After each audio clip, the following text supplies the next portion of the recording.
I am Major Hans Scheller of the German Army, and on paper my duty was simple, but in reality it was the weight of the Reich pressing against my spine.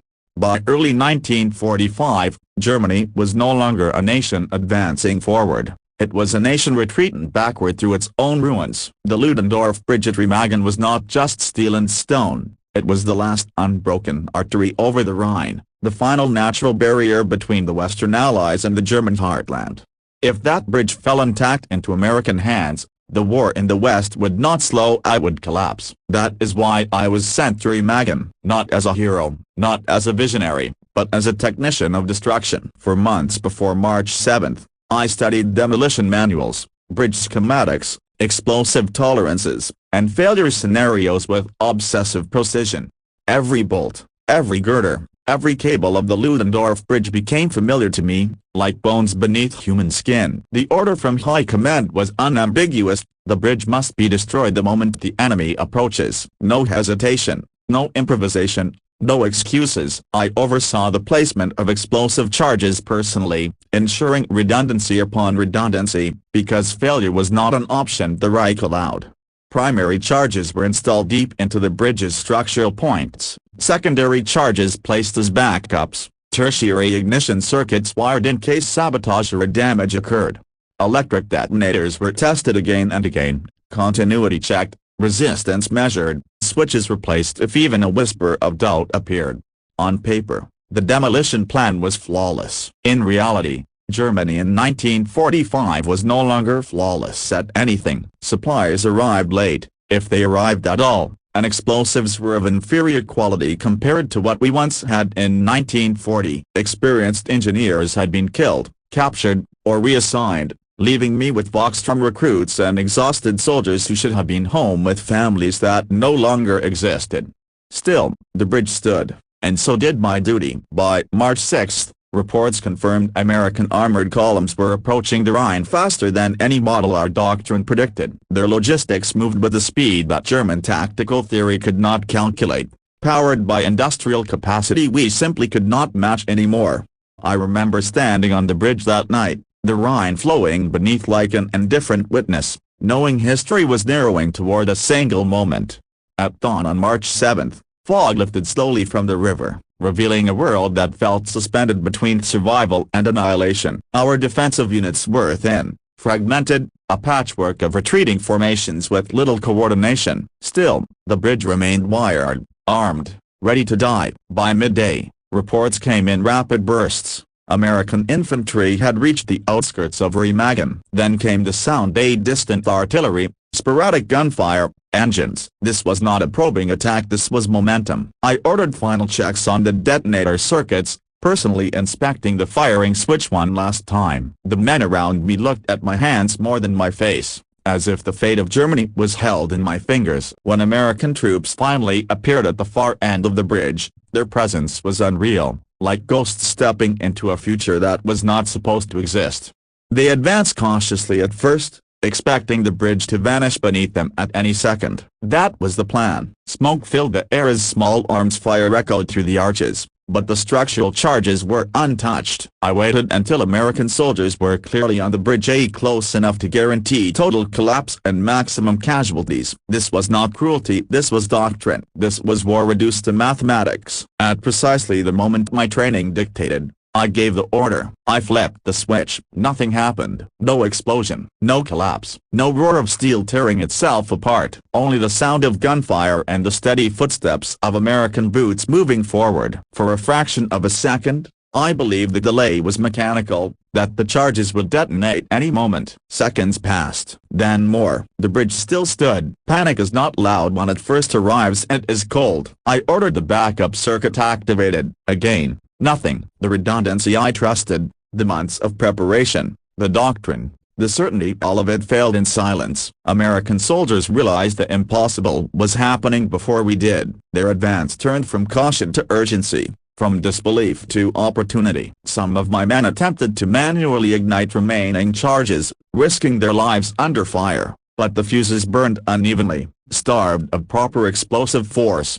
A partial blast finally erupted, damaging sections of the bridge but failing to destroy its core structure. The Ludendorff Bridge still stood, and with it, the future shifted. Within minutes, American forces were sprinting across the Rhine, securing what was supposed to be sealed forever. A 10-minute delay, that was all it took. 10 minutes that shattered German strategic assumptions and opened the door to the heart of the Reich. I knew, in that moment, that I was already dead, even though I still stood breathing beside the river. Because Germany did not forgive failure, and history had just chosen to move without me, the bridge still stood behind me, and with every American soldier who crossed it, my fate moved closer. War does not end for everyone at the same moment. For some, it ends with surrender. For others, it ends with silence and paperwork. Within hours of the failure, I was no longer an officer commanding explosives. I was a liability searching for justification. Radio messages poured in from higher command,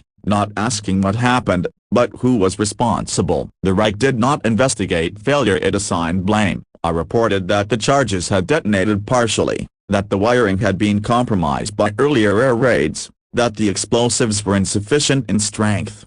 None of it mattered. By nightfall, American engineers were reinforcing the bridge, turning my failure into a permanent passage. Pontoon bridges followed, armor crossed, supply trucks rolled forward in endless lines. The WWII, Germany's ancient defensive promise, had been breached. And somewhere far behind the front, men in uniform still pressed their stamps onto documents as if authority alone could reverse reality. I was ordered to withdraw eastward, not to regroup, not to fight, to explain myself. The journey away from Remagen felt longer than any march I had ever taken, because every kilometer was a reminder that the bridge still stood.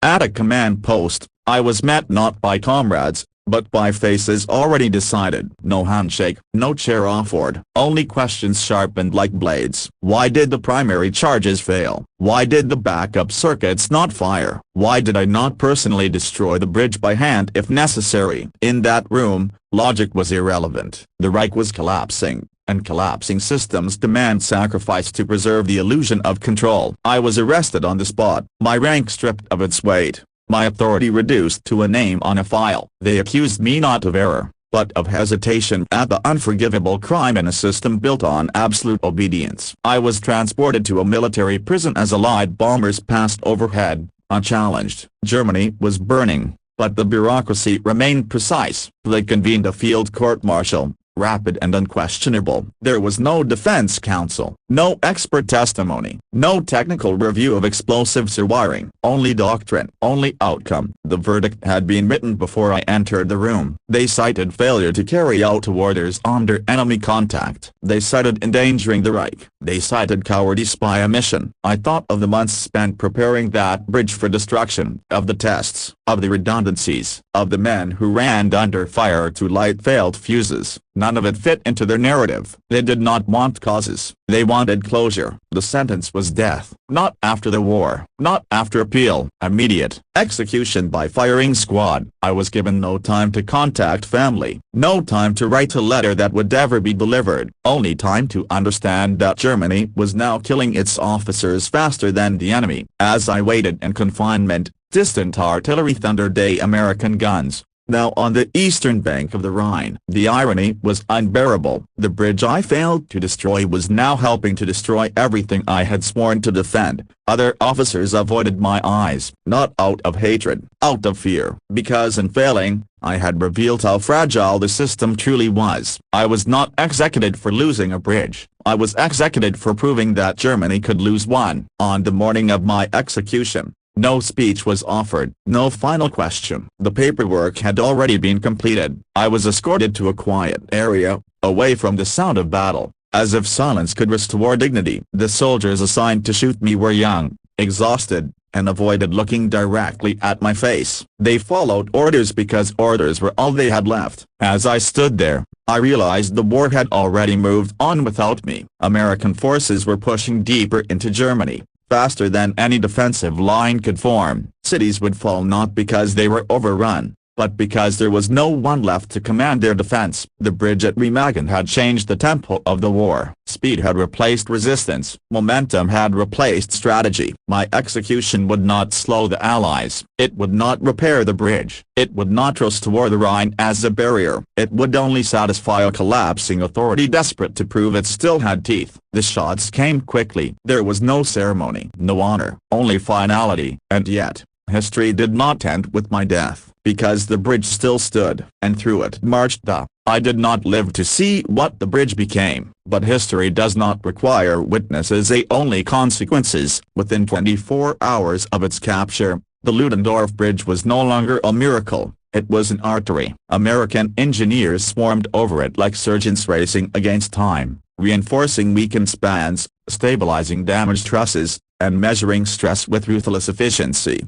What Germany had failed to destroy, American industry was determined to preserve. Anti-aircraft guns ringed the bridge, not to defend a structure, but to defend momentum. German counterattacks followed in desperation rather than coordination. Luftwaffe aircraft, once symbols of dominance, now arrived in scattered formations, releasing bombs with fading accuracy. Some pilots even attempted suicide runs, hoping mass alone could succeed where precision had failed. None of it worked. The bridge held. Each hour it stood multiplied the Allied advantage. Infantry crossed first, then armor, then artillery, then supply convoys that stretched beyond the horizon. Pontoon bridges were assembled alongside it, expanding a single crossing into a permanent gateway. The Rhine, long mythologized as Germany's final shield, became just another river under American control. High Command attempted to contain the breach with orders that arrived too late and forces that arrived too weak. Defensive lines drawn on maps dissolved before they were occupied. Speed had become the weapon. The bridge finally collapsed on March 17.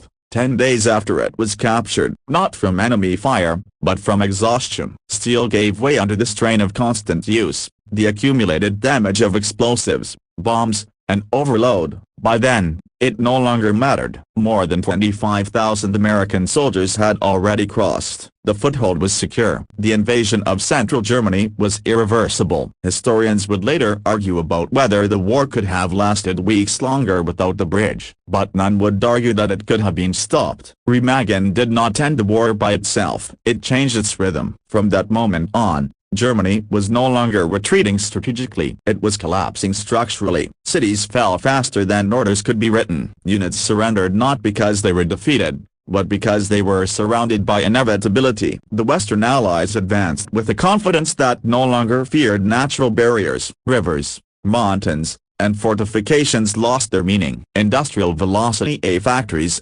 logistics, fuel, replacement troops, overwhelmed doctrine built for a slower age. The Ludendorff Bridge became a symbol not of German failure, but of modern war's unforgiving mathematics. Preparation meant nothing without material superiority. Doctrine meant nothing without time. Sacrifice meant nothing without results. My name did not survive in monuments. It survived in footnotes, mentioned briefly as the officer who failed, rather than as the system that broke. But history does not judge individuals in isolation. It judges outcomes. And the outcome of Remagen was clear. Once the Allies crossed the Rhine intact, the war in Europe entered its final act. 6 weeks later, Berlin would fall. 8 weeks later, Germany would surrender unconditionally. The bridge at Remagen did not cause those events that accelerated them. It proved that the Reich could no longer control its borders, its officers, or its future. And it proved something else, that wars are not always decided by great victories. Sometimes they are decided by small failures at the worst possible moment. A switch that does not respond, a charge that does not detonate, a 10-minute delay that reshapes history. The miracle of Remagen was not a miracle for Germany. It was a warning that arrived too late. Because when industrial momentum meets collapsing authority, there is no recovery, only acceleration toward the end. And that is how a bridge, meant to be destroyed, survived long enough to destroy a war.